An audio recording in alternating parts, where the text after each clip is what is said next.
تاش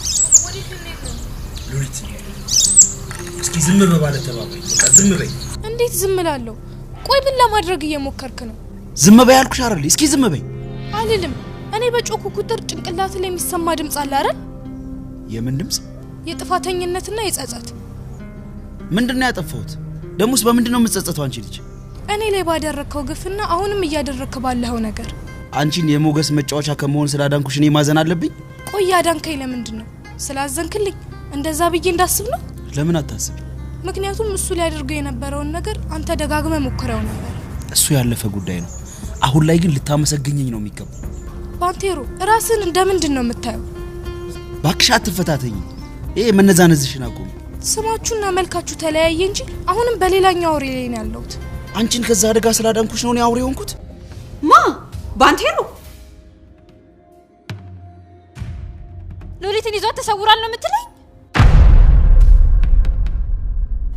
እና አሁን ሉሊት ካንተ ጋር አይደለችም ትሽን ከተጠቀምሽ የሆነ ሰዓት ላይ አንድ እንቆቅልሽ ላይ መድረስሽ አይቀርም ብዬ የምን እንቆቅልሽ ለምንድነው ግን የደወልሽው ሉሊት ካንተ ጋር ናት እስካሁን ማለት ካሁን በኋላስ አላውቅም እኔ እናንተ በጋራ ብዙ ነገሮችን አብረን አድርገናል ታቀኛለህ አቀሃለሁ አቀፎስ ገብቼ ጠፍቻለሁ ጠረኔን አሽተህ በፍቅር ጠፍተሃል አይደል እንዴት እንዳደረኩት ባላውቅም አንዳንድ ነገሮች በእኔና አንቺ ህይወት መሃል አልፈዋል በሌላ አባባል እኔ ላንተ ህይወትህ ነኝ ባክሽ አማርኛሽን አታራቂብኝ የሆነ እንዳደርግልሽ የምትፈልጊው ነገር አለ ምንድነው እሱ ሉሊትን አስወግዳት ወይም ደግሞ ለዛ ደላላ አሳልፈህ ስጣት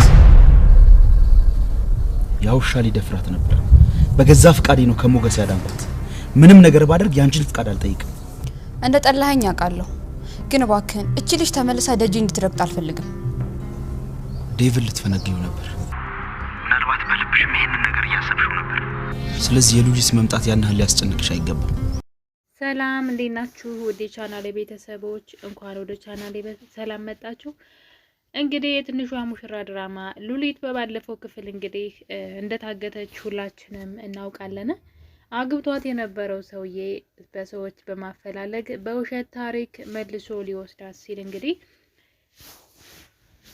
በባንቴሮ ምክንያት አሁን ላይ ተርፋለች ማለት ነው ነገር ግን ከዛ ብትተርፍም አሁን ላይ መልሳ ባንቴሮ እጅ ገብታለች ባንቴሮ እንደምናቀው እዛ ቤት የሮዛ ወንድም ነኝ በማለት ገብቶ ብዙ ጊዜ ሊደፍራት ሁሉ ሞክሮ ነበር ሮዛ ቁልፍ እየሰጠችው ለሊት በተኛችበት ክላሷን እየከፈተ እየገባ በጣም እንደሚያስቸግራት ያው እንደሚመኛትም እናውቃለን ነገር ግን ባሁኑ ግን በጣም መልካም ነገር ነው ያደረገላት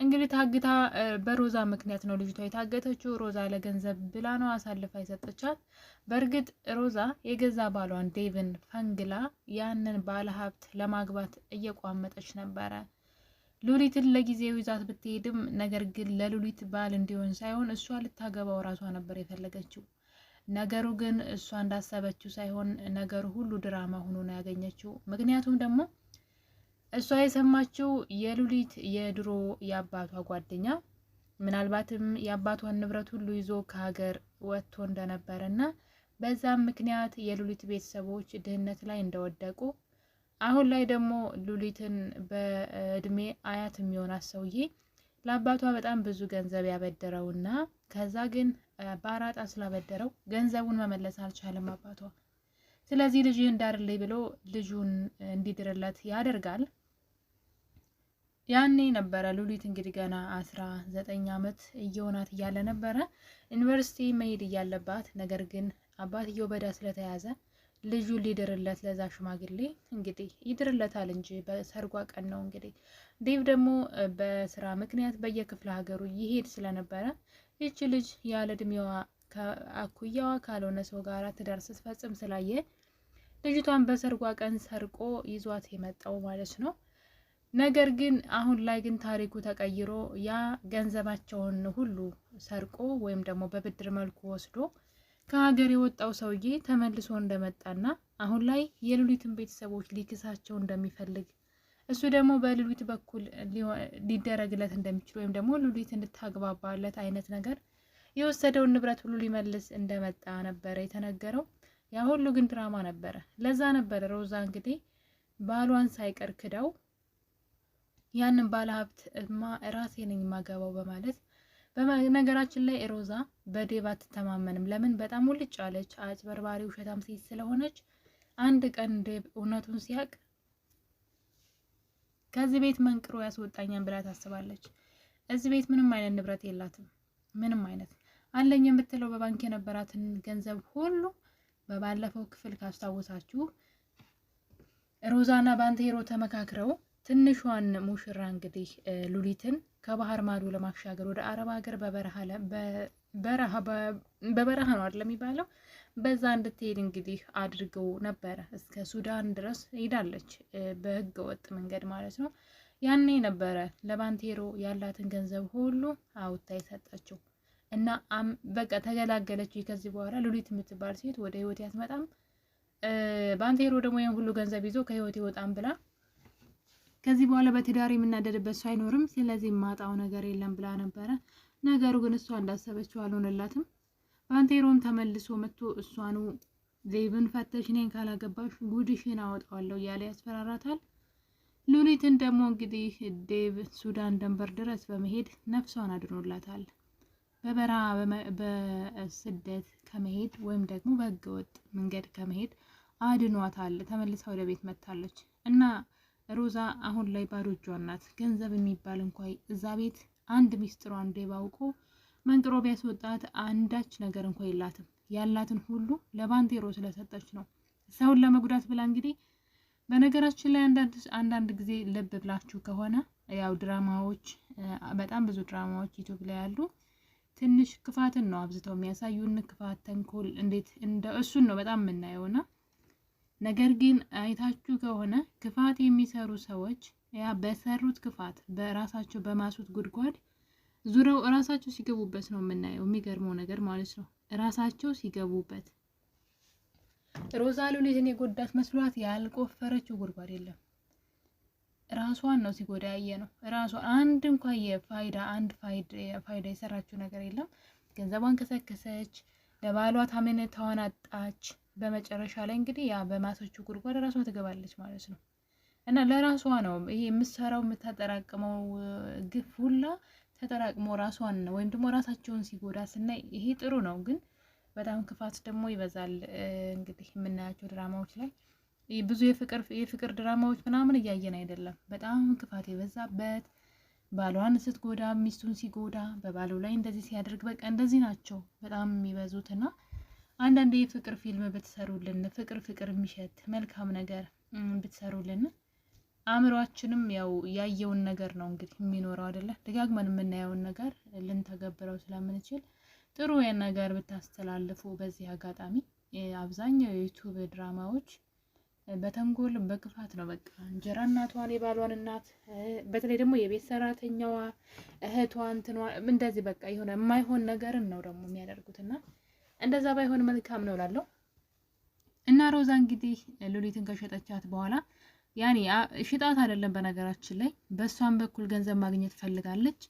ራሷም ደግሞ ሰውየው ማግባት ፈልጋለች። እናም እንግዲህ ለዛ ነበር አብራት ሄደችው። ከሄደች በኋላ ግን ያ መንገድ ላይ አግኝቷት ሉሊትን እንድታገናኛትና ባለሀብቱን እንደሚያገናኛት ብዙ ገንዘብ እንደሚሰጣት ቃል የገባላት ሰውዬ ታክሲ ውስጥ ቦታ እንድትለቅለት ይጠይቃትና እንድትጠቃለት፣ እሷ ደግሞ እሱን ከሉሊት በጣጠገብ ለማስቀመጥ ብላ ከታክሲ ትወርዳለች። ነገር ግን በሩን ጥርቅም አድርጎት ነበር ሉሊትን ይዟት የጠፋው። እንግዲህ ምንም አንድ እንኳን ዋስትና የላትም። ለሰራችው ነውር ሁሉ 5 ሳንቲም ሳታገኝ ሜዳ ላይ ነው ትቷት ሄደው እና በመጨረሻ እንግዲህ ሉሊት በመጥፋቷ ምክንያት ዴቭ በጣም ብዙ መከራዎችን እያየ ይገኛል። እሷ ደግሞ ቤት ውስጥ ማስመሰልን ቀጥላበታለች።